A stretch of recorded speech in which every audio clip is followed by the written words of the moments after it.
Good morning student, आपका welcome है।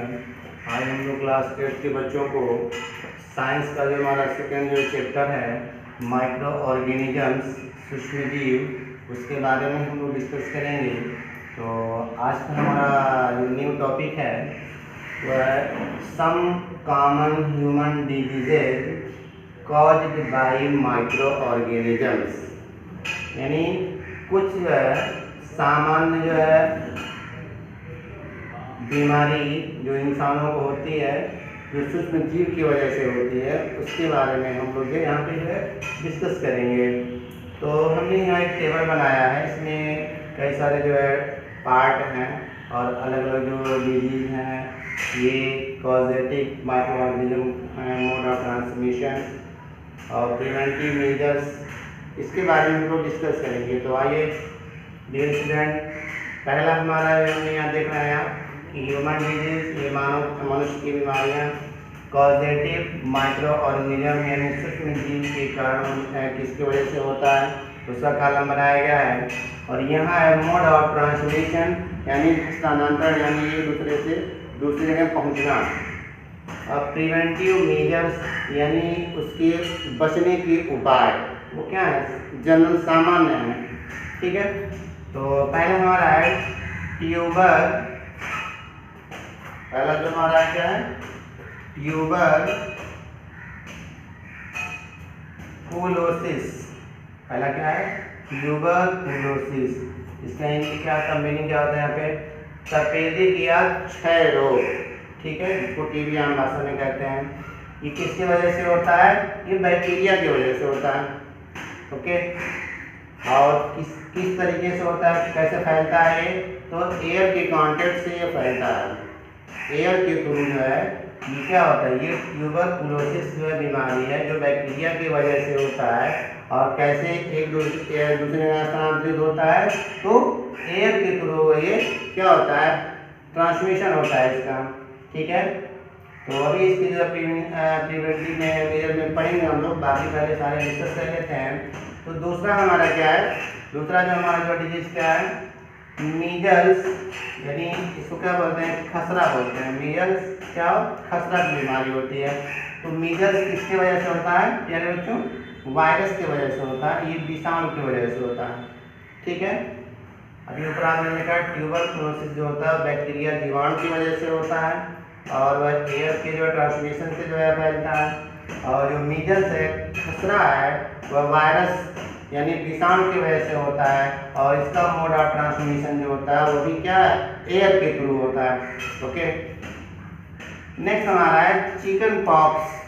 Chicken pox को क्या कहते हैं, चेचक कहते हैं। अक्सर जो बीमारियाँ होती हैं, सब सामान्य बीमारियाँ आप जानते हैं सबके बारे में। तो चिकन पॉक्स जो है ये किसकी वजह से होता है, वायरस की वजह से होता है, यानी विषाणु की वजह से होता है। ठीक है, और मोड ऑफ ट्रांसमिशन क्या होता है, एयर और कांटेक्ट होता है, यानी एयर के थ्रू भी ये होता है, और जो है कांटेक्ट यानी संपर्क में आने से जो है ये क्या होता है, ये चिकन पॉक्स की बीमारी जो है फैलती है। ओके, नेक्स्ट हमारा क्या है पोलियो। अक्सर देखते हैं पोलियो का ड्रॉप जो पिलाया जाता है अक्सर जो है हर मुल्क में। ये पोलियो किसकी वजह से होता है, वायरस यानी विषाणु की वजह से पोलियो भी होता है। और इसका मोड ऑफ ट्रांसमिशन जो होता है वह एयर और वाटर दोनों होता है। याद रखना है आपको कि जो पोलियो जो वायरस की वजह से होता है, इसका मोड ऑफ ट्रांसमिशन क्या होता है, एयर होता है और वाटर होता है। तो ये जो हम लोगों ने यहाँ पे जो ये 1 2 3 4 ये 4 जो है डिजीज हमने पढ़ा है, तो इसके जो है कुछ प्रिवेंटिव मेजर्स हैं जनरल, तो इसके बारे में हम लोग डिस्कस करते हैं कि keep the patient in complete isolation. Keep the patient यानी रोगी को, मरीज को हम क्या करेंगे, इन कंप्लीट आइसोलेशन होता है, हम अलग उसको सेपरेट रखेंगे। यानी इस तरह की बीमारियां अगर किसी जो पेशेंट को के अंदर है, तो उसको हम क्या करेंगे, उसको जो बचने का जो उपाय है सामान्य क्या है, उसको हम लोग जो है सेपरेट कर लेंगे, उसको अलग कर लेंगे अदर लोगों से। Keep the personal belongings of the patient away from those of other, यानी उस मरीज को हम लोग क्या करेंगे, जो अदर लोग हैं उस फैमिली में या उसके आसपास, उनसे उसको दूर रखेंगे, ताकि वह एयर के थ्रू या कॉन्टेक्ट के थ्रू होने वाले जो डिजीज हैं वो उनको न हो।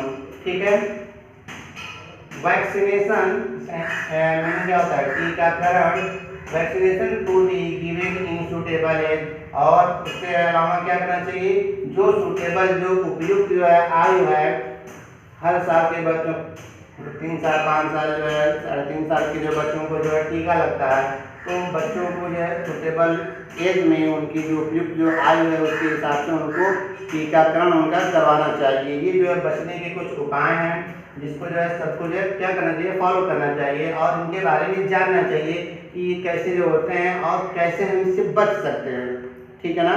क्योंकि आपको ये पता होना चाहिए कि जो है एहतियात जो है इलाज से बेटर होता है, ठीक है।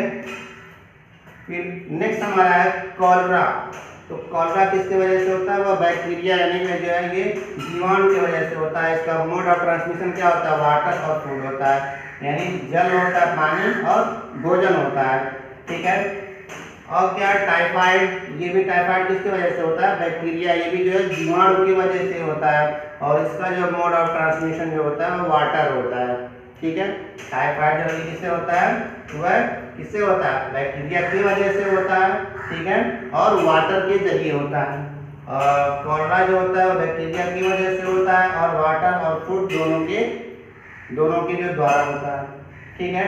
इससे बचने के क्या उपाय हैं, maintain personal hygiene and good sanitary habits. Maintain personal hygiene, अपने शरीर की जो कुव्वत मुदाफियत है, इसको जो स्टेमिना कहते हैं, उसको आप जो है आप बढ़ाएं उसको, ठीक है, यानी उसको और अपने आदत को जो है बदलना उसमें, ठीक है। आप जो है जब भी ये वाटर का इस्तेमाल करें, फूड का इस्तेमाल करें तो ये नीट और क्लीन हो तब इस्तेमाल करें, ठीक है, ताकि बीमारी आपको इसमें बैक्टीरिया जो कम से कम हो, तो बीमारियाँ कम होंगी आपको। Consume properly cooked food, consume properly cooked food, यानी जो सही तरीके से जो पका हुआ भोजन हो उसी का इस्तेमाल हम करें, खपत करें। एंड बॉयल ड्रिंकिंग वाटर, और गर्म पानी, पीने वाला जो पानी हो वो गर्म करके हम पिएँ। और इसके अलावा वैक्सीनेशन, उसका हम टीकाकरण कराएं बच्चों को, ठीक है। तो ये बचने के उपाय हैं, कॉलरा और टाइफाइड से बचने के उपाय हैं। आप जो अपने खाने में जो है तरजीह दीजिए कि जो आपका फूड और जो है वाटर है वो नीट और क्लीन होना चाहिए। इसके अलावा जो खाना जो आप खा रहे हैं वो प्रॉपर्ली वो पका होना चाहिए। जो पानी आप पी रहे हैं वो क्या बॉयल होना चाहिए। इसके अलावा आप जो बच्चों को जो वैक्सीनेशन टीकाकरण उसका कराएं, तब जो है जाके इन सारी बीमारियों से आपको निजात मिल सकती है, ओके। आइए उसके बाद में हेपेटाइटिस ए। ये हेपेटाइटिस ए जिसको ये बीमारी होती है उसके जिगर में सूजन हो जाता है, ठीक है। और ये किसकी वजह से होता है, वायरस विषाणु की वजह से होता है। और मोड ऑफ ट्रांसमिशन क्या होता है, वाटर होता है, याद रखना है आपको। हेपेटाइटिस ए जो होता है वायरस की वजह से होता है, किसके द्वारा, और किसके जो है यूज करने से होता है, वाटर की ये जो है यूज करने से होता है, ठीक है। तो वाटर नीट और क्लीन यूज करना चाहिए। इसलिए तो बचने के उपाय में क्या है, ड्रिंक बॉयल ड्रिंकिंग वाटर और वैक्सीनेशन। ये भी वही कह रहा है कि अगर आपको हेपेटाइटिस ए से बचना है तो आप पानी को बॉयल करके आप पिए और उसका जो सूटेबल जो है एज में उसका वैक्सीनेशन कराएं, ठीक है। लास्ट हमारा है मलेरिया। आप सारे जो डिजीज से आप परिचित होंगे, ये किससे होता है, प्रोटोजोआ की वजह से होता है। और ये मोड ऑफ ट्रांसमिशन जो होता है वह मॉस्किटो की वजह से होता है, ये मच्छर की वजह से होता है। तो इससे बचने के उपाय क्या है, यूज मॉस्किटो नेट। आप जो है मॉस्किटो नेट का इस्तेमाल करें, ठीक है, मच्छरदानी का इस्तेमाल करें। और स्प्रे इंसेक्टिसाइड, और जो है कीड़े मारने वाली दवाओं का भी आप छिड़काव करें, कहाँ पे, and control breeding of mosquitoes, और मच्छरों की लार्वा को जो है पनपने से उसको जो है उससे जो है रोका जाए, उसको किसके थ्रू, ये इंसेक्टिसाइड कीड़ों को मारने वाली दवा का जो स्प्रे छिड़काव करके, ठीक है, by not allowing water to collect in the surrounding, और जब आप अपने चारों तरफ जो है पानी इकट्ठा नहीं होने देंगे। जब पानी इकट्ठा नहीं होगा उसमें जो है मॉस्किटो के जो ब्रीडिंग जो है नहीं जो है ग्रो करेंगे, और नहीं ग्रो करेंगे तो मॉस्किटो कम होंगे, इससे आपको जो बीमारियाँ कम होंगी। तो बेहतर यह है कि आप क्या करेंगे कि अपने चारों तरफ जो पानी को इकट्ठा नहीं होने देंगे। अगर बाई चांस इकट्ठा हो गया तो उसमें आप इंसेक्टिसाइड का जो है स्प्रे छिड़काव कर लेंगे, जिससे उसका जो मॉस्किटो का जो ब्रीडिंग होता है, लार्वा होता है, वह मर जाएगा। ठीक है, और आपको इस बीमारी से निजात मिल सकती है। तो इस तरीके से ये जो है कुछ जो है कॉमन जो है डिजीज जो है ह्यूमन डिजीज जो है होते हैं जो है सूक्ष्म जीव माइक्रो ऑर्गेनिज्म के थ्रू, ये सारे डिजीज के बारे में आपको यहाँ बताया गया है और किसकी वजह से होता है और किसके मोड ऑफ ट्रांसमिशन क्या है और क्या इसके बचने के उपाय हैं। तो अगर इसको आप फॉलो करेंगे तो आपको बहुत हद तक आप काफ़ी बीमारियों से बचे रहेंगे। तो आज के लिए डियर स्टूडेंट बस इतना ही। उम्मीद है कि आपको ये समझ में आ गया होगा, इसको आप तैयार कर लेंगे और ये आपका जो है होमवर्क है। Thank you. मेरे नेक्स्ट वीडियो में तब तक के लिए बाय। Thank you.